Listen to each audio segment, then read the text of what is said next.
ในช่วงเวลาแห่งความมืดมนวัดเซาหลินซึ่งเป็นสถานที่อันศักดิ์สิทธิ์และเต็มไปด้วยศิลปะแห่งการต่อสู้กลับมีเปลวเพลิงลุกโชนขึ้นท่ามกลางความมืดมิดวัดเซาหลินที่ยิ่งใหญ่ถึงกลับถูกกองกำลังราชวงศ์ชิงบุกเผาทำลายอย่างไร้ความปราณีศิษย์วัดและเหล่านักสู้ต่างล้มตายไปในการสังหารหมู่ครั้งนี้ท่ามกลางเปลวเพลิงความวุ่นวายและเสียงกรีดร้องกลับปรากฏมีศิษย์วัด5 คนที่สามารถหนีรอดชีวิตจากการสังหารหมู่ในครั้งนั้นไปได้พวกเขาไม่เพียงแต่ต้องหลบหนีออกจากวัดที่กำลังถูกไฟเผาไหม้ด้วยหัวใจที่แตกสลายพวกเขาไม่ได้หนีเพราะว่าพวกเขาขลาดเขลาหรือกลัวตายแต่จำเป็นจะต้องหนีให้ตัวเองยังมีชีวิตรอด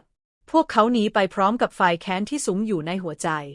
พวกเขาสาบานว่าจะล้างแค้นให้แก่เหล่าพี่น้องผู้เสียชีวิตในครั้งนี้ให้จงได้นี่คือภาพยนตร์เรื่อง Five Shaolin Masters 少林五祖ออกฉายในปี 1974 ใช้ชื่อภาษาไทยว่า5 พยัคฆ์หนุ่มเป็นภาพยนตร์แอคชั่นศิลปะการต่อสู้จากฮ่องกงกำกับโดยฉางเช่อจัดจำหน่ายโดย Shaw Brothers Studio เรื่องราวเกิดขึ้นในช่วงปลายราชวงศ์ชิงโดยเล่าเรื่องของ5 ศิษย์เซาหลินที่รอดชีวิตจากการโจมตีวัดเซาหลินโดยกองทัพของแมนจูพวกเขาหนีรอดไปได้และวางแผนเพื่อกลับมาแก้แค้นเพื่อจะได้ปลดแอกชาวจีนจากการกดขี่ของแมนจูค่ำคืนวันหนึ่งในความเงียบสงัดของซากวัดร้างศิษย์เซาหลินที่รอดชีวิตจากการถูกทำลายวัดโดยกองทัพของแมนจูได้ย้อนกลับมายังวัดเซาหลินอีกครั้งไม่มีศัตรูคนไหนคาดคิดว่าสถานที่หลบภัยอันเร้นลับของพวกเขาก็คือซากวัดร้างนี่เองในช่วงเวลานี้ศิษย์แต่ละคนต่างก็ต้องพัฒนาทักษะการต่อสู้เฉพาะตัวของตนเองเพื่อเตรียมรับมือกับศัตรูที่ต้องเผชิญหน้าแบบตัวต่อตัวเสียงลมหายใจอันหนักหน่วงและเหงื่อที่หยดลงบนพื้นดินเป็นพยานถึงการฝึกฝนอย่างหนักพวกเขารู้ว่าในการต่อสู้ครั้งสุดท้ายนี้จะต้องไม่มีที่ว่างสำหรับความพ่ายแพ้อีกแล้วฮูเตอร์ตี้นำแสดงโดยเดวิดเจียงฝึกวิชาแท้3 ท่อนเขาเป็นผู้มีทักษะทางด้านการต่อสู้ที่แหลมคมและคิดกลยุทธ์ที่ซับซ้อนเขาเป็นเหมือนนักวางแผนของกลุ่มและคอยจัดการสถานการณ์ต่างๆเพื่อให้ทีมสามารถผ่านพ้นไปได้อย่างปลอดภัยไช่เต๋อชุงนำแสดงโดยตี้หลุงฝึกกระบองเซาหลินมารคลั่งเขามีความมุ่งมั่นในการต่อสู้เพื่อวัดเซาหลินและต้องการล้างแค้นให้กับการสูญเสียของพี่น้องในวัดไช่เต๋อชุงเป็นผู้เชี่ยวชาญด้านการใช้อาวุธหนักและมีทักษะการต่อสู้ที่เน้นพลังและความแม่นยำมาเฉาชิงนำแสดงโดยฟู่เซิงฝึกมวยงูกระเรียนเขาคือผู้ที่โดดเด่นด้านการเคลื่อนไหวที่รวดเร็วและยืดหยุ่นเขามักใช้การหลบหลีกเพื่อเอาชนะศัตรูและมีสไตล์การต่อสู้ที่เน้นความคล่องตัวและประสาทสัมผัสที่ไวต่อการโจมตีลี่จือกวยนำแสดงโดยชิกวนชุนฝึกวิชามวยหมัด10 แปลงของเซาหลินเขาเป็นนักสู้ที่หนักแน่นและทรหดมีพละกำลังมหาศาลและสามารถต่อสู้ในระยะประชิดได้อย่างยอดเยี่ยม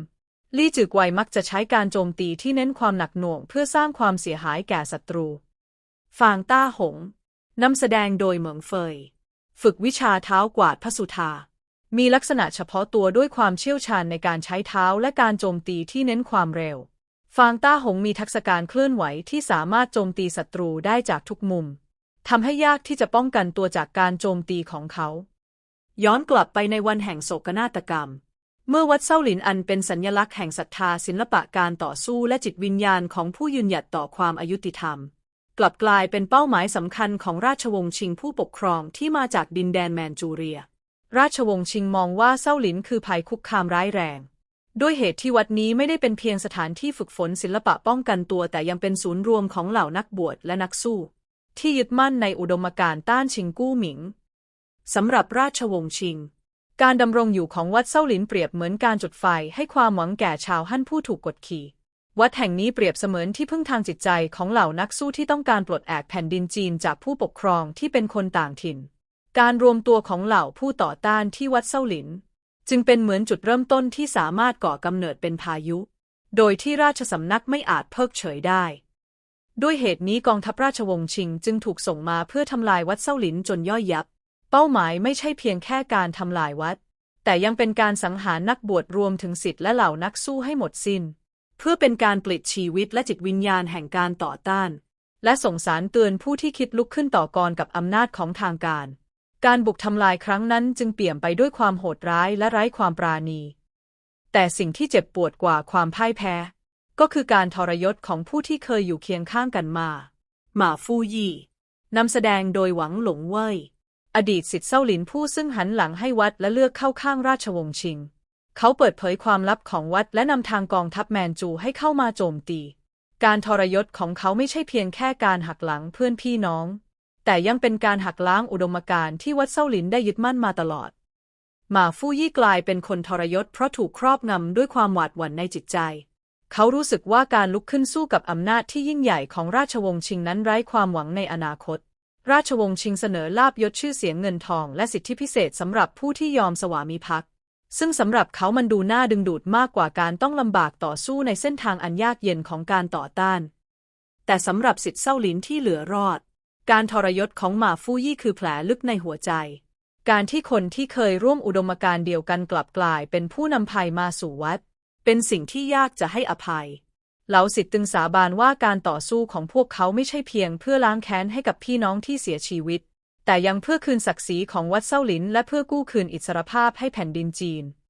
ดังนั้นนี่ไม่ใช่เพียงแค่เรื่องของการล้างแค้นแต่ยังเป็นการยืนหยัดต่อสู้เพื่อความถูกต้องและเป็นการส่งสารสำคัญไปถึงผู้กดขี่ว่าท่านอาจล้มความยุติธรรมลงได้แต่ท่านไม่มีวันทำลายผู้ที่เชื่อมั่นในอิสระเสรีภาพและไม่ต้องการอยู่ภายใต้การกดขี่ลงไปได้จนหมดสิ้นหลังจากการหลบหนีจากการบุกทำลายของกองทัพแมนจูศิษย์เซาหลินทั้งห้าไม่เพียงแต่รอดชีวิตพวกเขายังหลอมรวมความแค้นให้กลายเป็นพลังแห่งความมุ่งมั่นเพื่อฟื้นฟูความยุติธรรมและกู้แผ่นดินจีนจากการปกครองที่โหดร้ายของราชวงศ์ชิง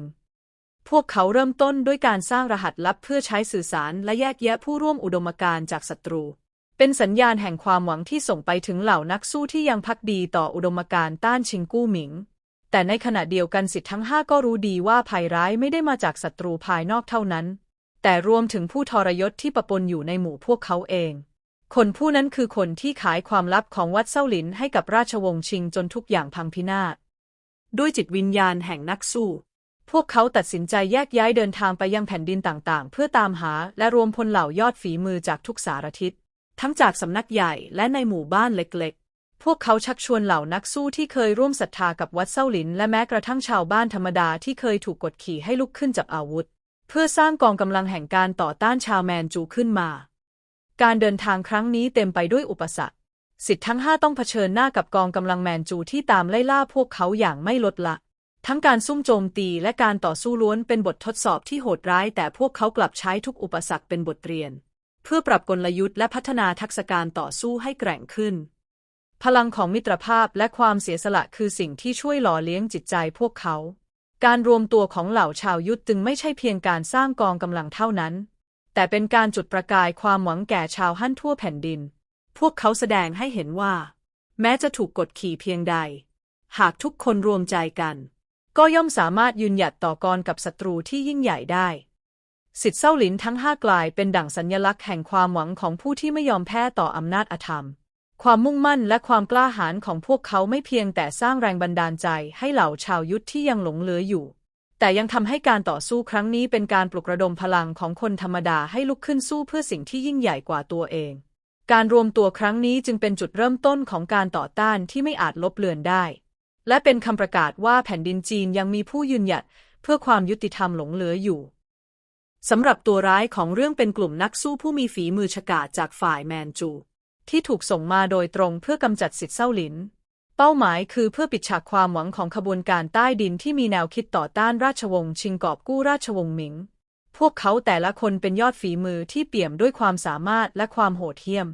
จุดเด่นและเอกลักษณ์ของพวกเขาทำให้การต่อสู้ระหว่างฝ่ายธรรมะและอธรรมเต็มไปด้วยความดุเดือดและน่าตื่นเต้น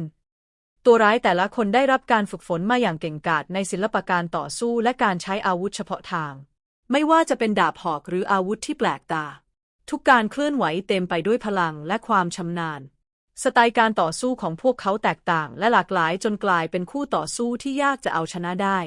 พวกเขารู้จักโจมตีจุดอ่อนของคู่ต่อสู้ได้อย่างแม่นยำอีกทั้งยังมีท่วงท่าที่ทั้งรุนแรงและงดงามทำให้ทุกการประลองเป็นเหมือนบทกวีแห่งการต่อสู้อีกทั้งความโหดร้ายของตัวละครร้ายเหล่านี้สะท้อนให้เห็นถึงภารกิจอันแน่วแน่ที่พวกเขารับมาจากราชวงศ์ชิงพวกเขาไม่ลังเลที่จะทำลายทุกอย่างที่ขวางหน้าไม่ว่าจะเป็นวัดเซาหลินหรือชีวิตของผู้บริสุทธิ์ ความเด็ดขาดและไร้ความเมตตานี้ทำให้พวกเขากลายเป็นตัวแทนของอำนาจเผด็จการที่พร้อมจะบดขยี้ทุกความหวังที่พยายามจะลุกขึ้นต่อต้านราชวงศ์ชิง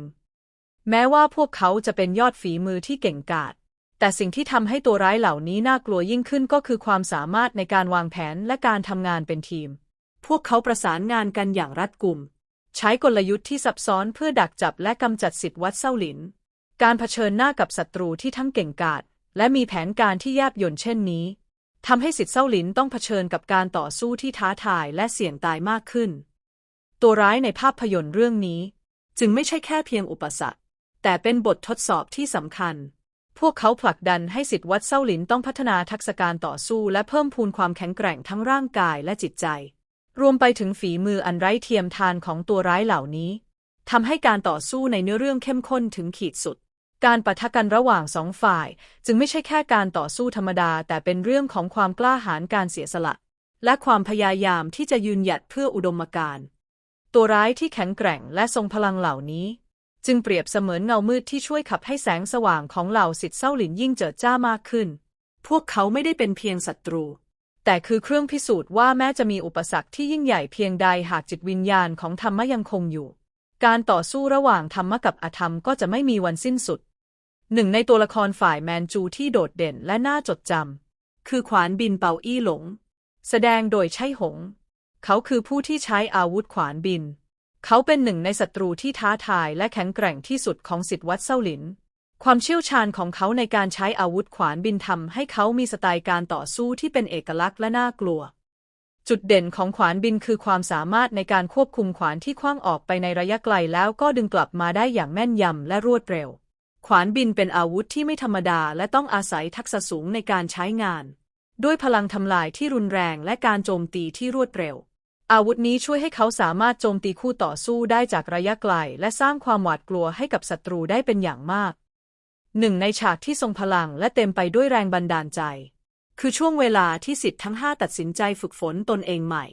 พวกเขาแต่ละคนเลือกเส้นทางแห่งการพัฒนาทักษะเฉพาะตัวที่สอดรับกับจุดแข็งและจุดอ่อนของศัตรูที่ต้องเผชิญหน้าบางคนเลือกฝึกวิชาอาวุธที่ทรงพลังบางคนเลือกฝึกการเคลื่อนไหวที่ว่องไวและบางคนเลือกฝึกจิตใจให้แกร่งดังเหล็กกล้าฉากการฝึกนี้เต็มไปด้วยความมุ่งมั่นและความอดทนความยากลำบากไม่ได้เป็นเพียงบททดสอบทางร่างกายแต่ยังเป็นการฟื้นฟูจิตวิญญาณและศักดิ์ศรีของวัดเซาหลินฉากนี้ทำให้ผู้ชมได้สัมผัสถึงความกล้าหาญความพยายามและความศรัทธาในสิ่งที่พวกเขาเชื่อมั่นเป็นจุดเปลี่ยนที่ทำให้ศิษย์ทั้งห้ากลายเป็นยอดฝีมือที่พร้อมรับมือกับศัตรูที่ทรงพลังที่สุดจุดไคลแม็กซ์ของเรื่องอยู่ที่ฉากการประลองครั้งสุดท้ายเมื่อศิษย์วัดเซาหลินทั้งห้าต้องเผชิญหน้ากับคู่ต่อสู้ฝีมือฉกาจของฝ่ายแมนจูการต่อสู้นี้ไม่ใช่เพียงแค่การล้างแค้นแต่เป็นบทพิสูจน์ของศรัทธาและความมุ่งมั่นที่พวกเขามีต่ออุดมการณ์แต่ละคนแยกย้ายกันเผชิญหน้ากับศัตรูที่มีความสามารถเฉพาะตัวการต่อสู้ที่เกิดขึ้นเป็นเหมือนบทกวีแห่งศิลปะการต่อสู้ทุกการเคลื่อนไหวรวดเร็วรุนแรงและเต็มไปด้วยความตั้งใจศิษย์แต่ละคนใช้ทักษะที่ฝึกฝนมาอย่างหนักไม่เพียงเพื่อเอาชนะคู่ต่อสู้ให้ได้เท่านั้นแต่ยังเพื่อปกป้องศักดิ์ศรีของวัดเซาหลินอีกด้วยแม้ว่าจะต้องแยกกันต่อสู้แต่ศิษย์เซาหลินทั้งห้าก็แสดงให้เห็นถึงความเป็นทีมที่แท้จริงพวกเขาสนับสนุนกันในทุกโอกาสช่วยเหลือกันเมื่อสถานการณ์เข้าตาจนการร่วมแรงร่วมใจนี้สะท้อนถึงพลังของมิตรภาพและการเสียสละซึ่งเป็นหัวใจของเรื่องราวในภาพยนตร์เรื่องนี้ที่ต้องการสื่อออกมาฉากสุดท้ายถือว่าเป็นการปะทะกันที่ดุเดือดทั้งฝ่ายธรรมะและฝ่ายอธรรมต่างทุ่มเททุกสิ่งที่มีเพื่อปกป้องสิ่งที่พวกเขายึดมั่นในหัวใจแต่เมื่อควันไฟแห่งการต่อสู้จางลงผู้ชมจะได้สัมผัสถึงจิตวิญญาณของวัดเซาหลินที่ยังคงอยู่แม้ในยามที่เผชิญกับความสูญเสียศิษย์เซาหลินทั้งห้าพิสูจน์ให้เห็นว่าความกล้าหาญและความเสียสละสามารถยืนหยัดต่อสู้กับความอายุติธรรมได้ภาพยนตร์เรื่องนี้จึงไม่ใช่เพียงภาพยนตร์ที่เน้นเฉพาะในเรื่องของศิลปะการต่อสู้ธรรมดาเท่านั้นแต่ยังเป็นเรื่องราวของการลุกขึ้นใหม่จากความพ่ายแพ้การยืนหยัดเพื่อความยุติธรรมและจิตวิญญาณที่ไม่ยอมแพ้ต่ออำนาจมืดเปรียบเสมือนเป็นบทเพลงแห่งความหวังที่ยังคงก้องกังวานในหัวใจของผู้ชมทุกคนภาพยนตร์เรื่องนี้แสดงให้เห็นถึงพลังของมิตรภาพและการสนับสนุนซึ่งกันและกัน แม้ว่าสิทธิ์เซาหลินแต่ละคนจะมีเอกลักษณ์และความสามารถที่แตกต่างกัน แต่เมื่อรวมพลังกัน พวกเขาก็กลายเป็นทีมที่ไร้เทียมทาน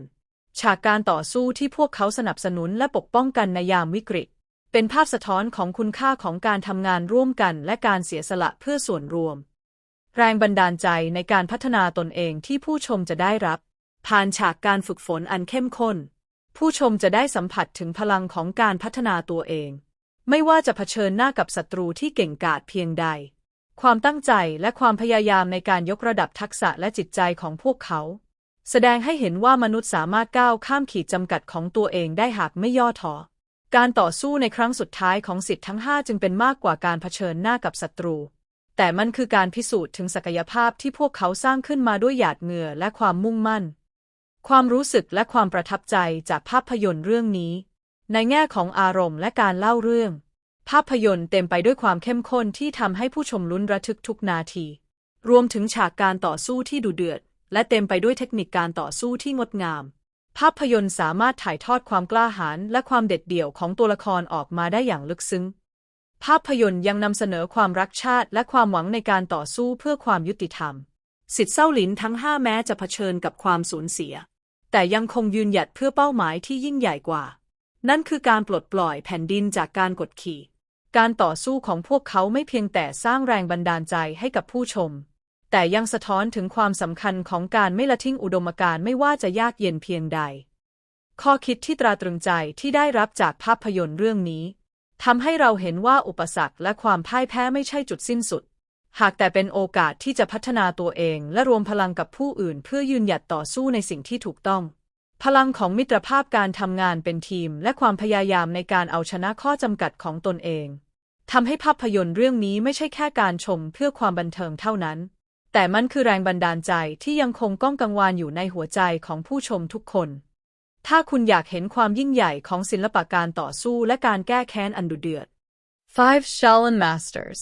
5 พยัคฆ์หนุ่ม จะพาคุณไปสู่โลกที่5สิทธิ์เซาหลินต้องต่อสู้เพื่อเอาคืนจากผู้ทรยศและกดขี่จากราชวงศ์แมนจู ทุกหมัดทุกกระบวนท่าและทุกการเคลื่อนไหว คือชีวิตที่พวกเขาต้องปกป้อง